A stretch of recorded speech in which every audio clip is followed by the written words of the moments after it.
Últimamente vemos en los medios de comunicación que se está difundiendo la noticia de que hay un nuevo virus, de la viruela del mono. No sin razones se está generando mucha preocupación al respecto porque muchas personas piensan que esto puede ser un nuevo coronavirus, como si ya no hubiéramos tenido suficiente con lo que ha ocurrido los últimos 2 años con la pandemia.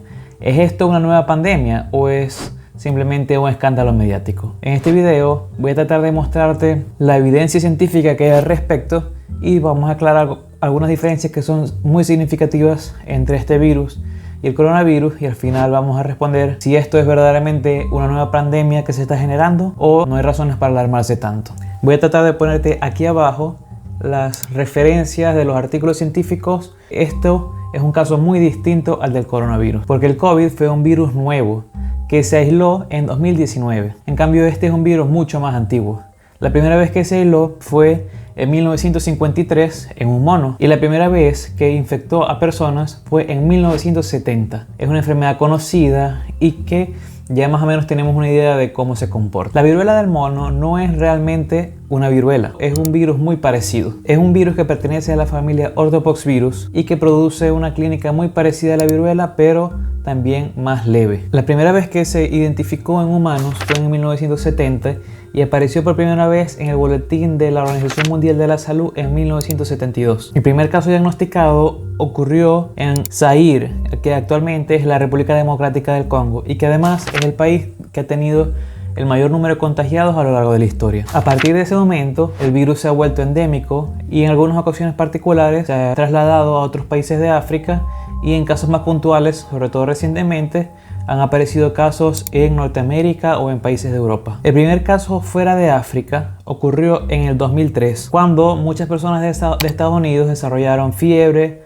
rash, síntomas respiratorios y linfadenopatías, que son aumento del tamaño de los ganglios linfáticos, después de estar expuestos a unos perros de la pradera. Parece que estos perros viajaron en un barco donde estaban unos roedores contaminados con el virus, y estos roedores son los principales hospederos biológicos del virus. En la República Democrática del Congo, que es el país donde se han dado la mayoría de los casos, Paul Weidinger, que es el director de la CDC, ha comentado: me gustaría enfatizar que históricamente ha sido una enfermedad rara y con muy escasa transmisión alrededor del mundo. La Agencia de Emergencias Sanitarias de Reino Unido ha comentado que no es una enfermedad de transmisión sexual, pero sí a través de contacto estrecho entre persona y persona. Lo diferencia el coronavirus, que se transmite por vía aérea, pero no tienes que tener un contacto tan cercano. Y la principal fuente de transmisión a lo largo de la historia de este virus ha sido a través de la zoonosis. Eso quiere decir que una persona adquiere la enfermedad a través del contacto con un animal que está enfermo o que es portador de la enfermedad. En julio de 2021 fue reportado en Texas un caso de un viajero proveniente de Nigeria,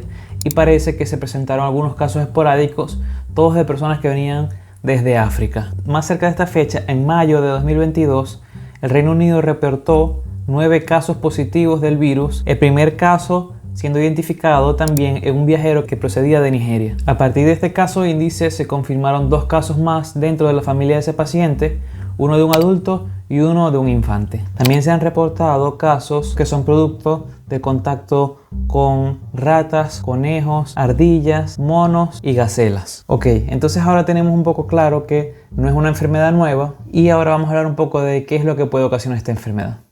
Esta enfermedad es como un primo de la viruela. La sintomatología que da es muy similar, solamente que la intensidad de los síntomas es mucho menor y la mortalidad también es mucho menor.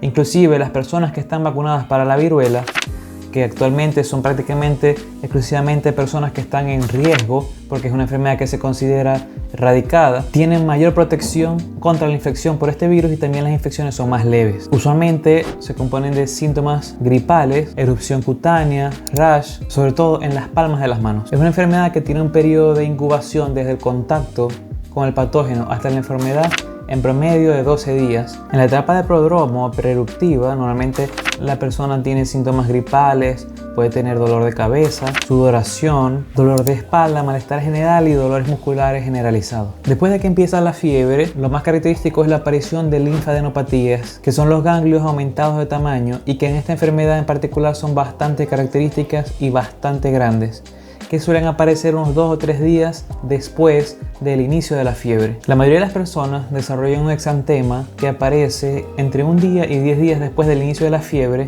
y que normalmente empieza por la cara y a partir de ahí empieza a descender y se extiende por el resto del cuerpo, y que en este caso en particular, lamentablemente, también puede dejar cicatrices, incluso puede permanecer por el resto de la vida. Una de las características clínicas que hace que podamos diferenciarlo más con respecto a la viruela es la presencia de las tan características de enopatías tan grandes que aparecen submentonianas y también en la región occipital. Es una enfermedad que normalmente, a pesar de que es un poco más leve, sí puede tener ciertas complicaciones, especialmente porque las lesiones cutáneas se pueden sobreinfectar con otras bacterias, y estas sí pueden ser infecciones que puedan ser mucho más severas y puedan comprometer incluso la vida del paciente si no se tratan a tiempo. Se puede complicar con neumonía, con dificultad respiratoria, con lesiones oculares, ceguera y en algunos casos raros con encefalitis, que es una inflamación del sistema nervioso central como consecuencia de la infección. Sin embargo, en la mayoría de los casos, al igual que ocurre como con el coronavirus, es una enfermedad que suele ser autolimitada. La mayoría de los casos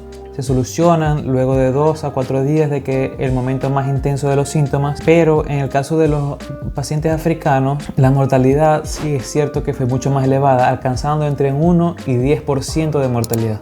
Sin embargo, muchos estudios consideran que esto se debe sobre todo a patologías asociadas y las condiciones de salud en el medio en que ellos se encontraban no eran de tan buena calidad. Por esta razón, los casos que se han demostrado en países occidentales, la mortalidad ha sido mucho menor y también asociado a otra patología que ya tenía la persona anteriormente. En algunos casos puede ser incluso necesaria la hospitalización, pero el resultado fatal no es tan frecuente como se pudiera pensar a partir de esta cifra de mortalidad entre 1 y 10%. La prevalencia de la enfermedad también ha ido aumentando significativamente. Desde su descubrimiento en la década de los 70, cuando se reportaron solamente 3 casos en toda la República Democrática del Congo, hasta la actualidad, entre el año 2000 y el año 2019, se reportaron más de 28.000 casos. Algunas personas piensan que esto simplemente se debe a que ahora se diagnostican más. Sin embargo, varios estudios estadísticos parecen contradecir esta teoría. Esto es consistente con análisis realizados por Hoff y colaboradores que demostraron que el aumento de los casos de viruela del simio en República Democrática del Congo entre 2001 y 2013 probablemente fue consecuencia de un aumento real en los casos de enfermedad y no simplemente resultado de una mejor vigilancia epidemiológica, ya que el sistema de notificación ya se consideraba más o menos estable ya desde 2008. ¿A qué se debe el brote que estamos experimentando actualmente? Se ha discutido mucho sobre la causa de este brote, pero una de las principales razones es a consecuencia de la disminución de la inmunidad. Recordemos que este es un virus cuya infección se podía proteger a través de la vacuna de la viruela, la cual se dejó de implementar de manera sistemática cuando ya la enfermedad se consideró erradicada, ya que no era necesario. Otras personas indican que la deforestación en los bosques de donde vienen estos roedores puede ser también uno de los factores precipitantes, incluso potenciador del reciente brote que estamos experimentando. Entonces tenemos que preocuparnos. ¿Esto va a ser una nueva pandemia como el coronavirus? Creo que después de la experiencia que tuvimos en 2019 y a principios de 2020, hacer predicciones sobre el futuro, nadie se puede sentir cómodo al respecto. O sea, nadie puede decir con confianza, no, aquí no va a pasar nada.